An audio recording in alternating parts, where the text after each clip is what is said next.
Yeah, and I think that one of the best things that you can do is, of course, when you start a spiritual awakening, you just want to go out and get as much information as you possibly can. But I think the best thing that you possibly could do is find like somebody that you resonate with, and or like a couple YouTube videos on a subject that you find really interesting, that you resonate with, and then actually start using those principles in your daily life, because embodiment is so important, and it's a way to actually implement these spiritual principles in your daily life. Yeah, I mean, and the desire is great. Only by effort can we grow to where light is the all in the all. Like the the goal, I guess, in perfection is that everything is just oneness, right? I think that's the perfection that they're talking about, that we're just one. So we have neutrality. We understand that the negative things that happen in our life actually are there for lessons and to learn and grow and expand upon. And that the good things are to be, you're to have gratitude and love. And eventually that those will just align, but just the main thing is we don't want to be mastered by the effects of your life. You just want to learn from them and create ever more perfect causes. So it's not like shame, guilt. If that propels you to, like, when you fall down, to just get back up and to move forward, but don't let like that shame and guilt of doing the wrong thing weigh you down to now where you just can't even move. Like that's not it. It's there to propel you to be like, get up, dust yourself off, and try again. I mean, it's really is that simple.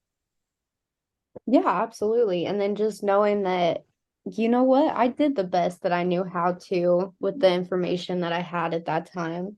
And so now that you have had these experiences, you can take the data and the information that you collect that time around. And then when you go to try again, then it's going to be an even greater experience for you. But yeah, so tablet 12 is the law of cause and effect. The law of cause and effect is so important for manifestation. So I'm really excited that he goes so deep into the law of cause and effect. He really talks about causation and how it connects the cause with the effect, where the first is responsible for the second and the second is dependent on the first.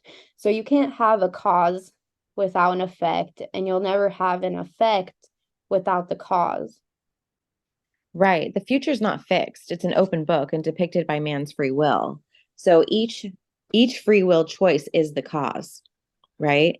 But without you making that free will choice, there would never be an effect. That would be the nexus connecting it.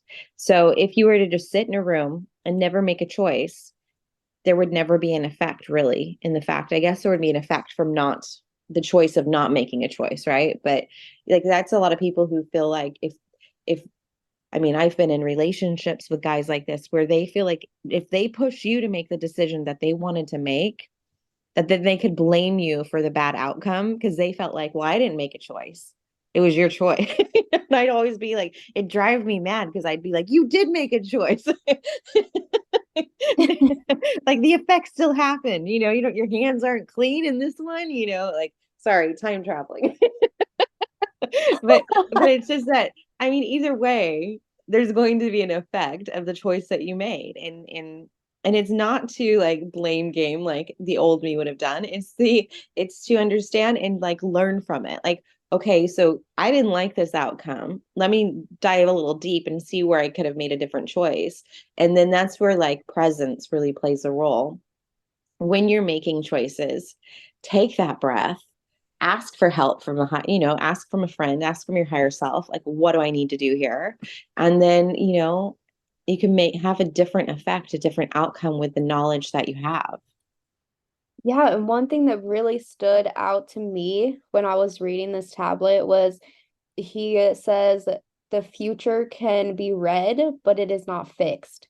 So when I think about this, I think that when you go to like a tarot reading or a psychic reading, they can tell you different projected timelines, And it's good to be aware of possible outcomes in your life.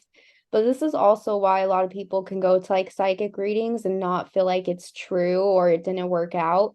Because every single time that you're making a choice, you are choosing a new timeline. So it can be read like, yes, we can look into the future, we can see possible outcomes, but until you're in the present moment making that actual choice, you're like this beautiful ball of potential, and your free will is going to take you wherever you choose to go. Absolutely. And I mean, there are infinite timelines. And, this is another one. Okay, it's a brain bender. You want to sit and think about this for 2 days, go for it. But, the timelines, that's like Nostradamus. A lot of his stuff did come true, but he also had several timelines that we did not, as a collective consciousness or individually, go down. So, of course, that information is not going to be as accurate. But that's why you want to go to a higher timeline. You want to see something different, a different outcome, then like make different choices. It's okay. It's easy. Harry, I'm going to let you talk about the law of attraction because I know that it's been very important to you lately. What are you talking about? Me on my 28 journey to the life that I want. So he's using the law of attraction to forecast the future. So we can attract whatever we focus on, and everyone is governed by this universal law. That's where calming the thoughts, calming the mind, because we have so much information we're intaking on a daily basis that, I mean, I have a dream board. I've never done, oh, I've done it once before.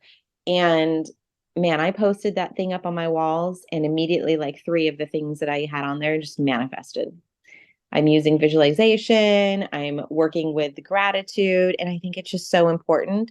But I also know that we have old thoughts and patterns and beliefs that you have to be ever present with those thoughts and patterns and belief. And when they pop up, choose a different, like, don't feed them.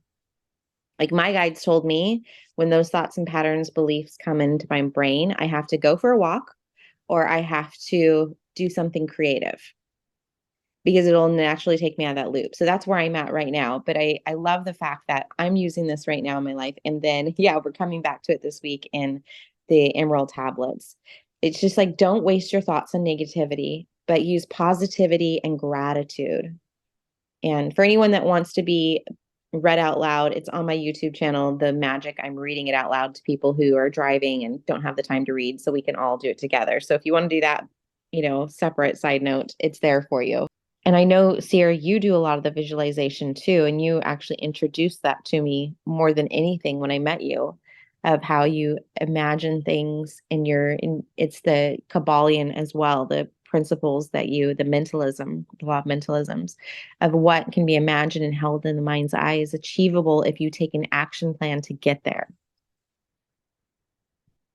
Yeah, when I was reading this, I was like, that is so cool that Carrie just started. Bill, you've been doing it for like what, about a week now on your YouTube? And then we Yeah. started getting into it on here. And as soon as I saw that, I was like, oh, what a beautiful synchronicity. Yeah, I mean, everything I want for myself, I want for other people. So I want to see everyone just live their life of their dreams. And I want that for myself. And I don't, and it's just like, okay, I I know people are busy. I know that they're traveling. Like, I'm just going to read them a book. I loved reading my kids' bedtime stories. So I just was like, I'm just going to read to people.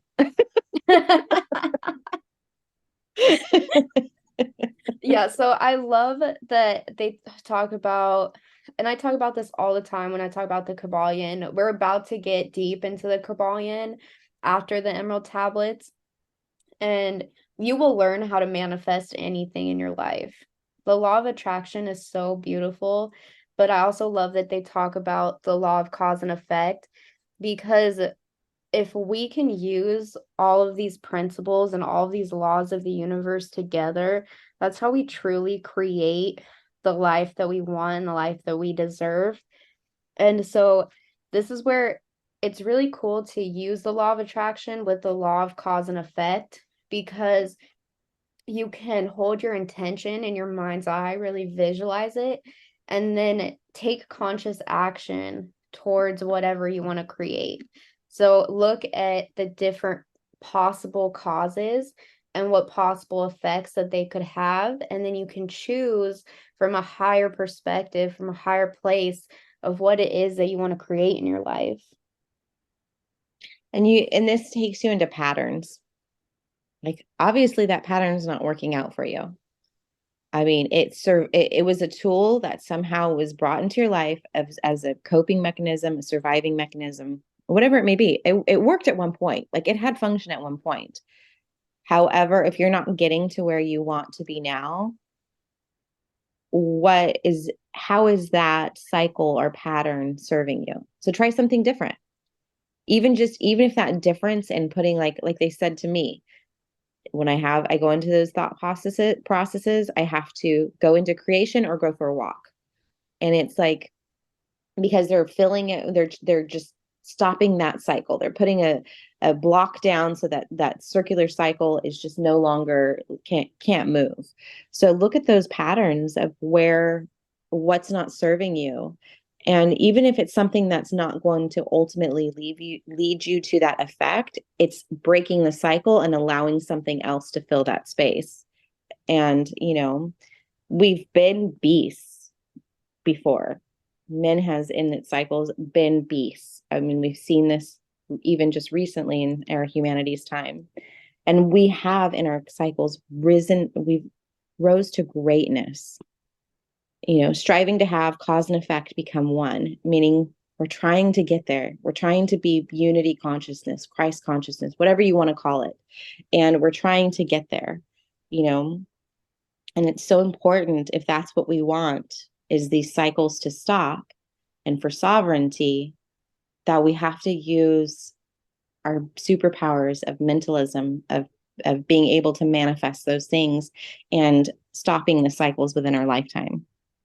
Yeah, and then Thoth, this is on page 185 for anybody that wants to go back and read it. He says, after the cycle is over and he's gone, and the knowledge and the wisdom from that cycle have been forgotten, only the memory of the gods will survive. So ye too shall be gods in the future.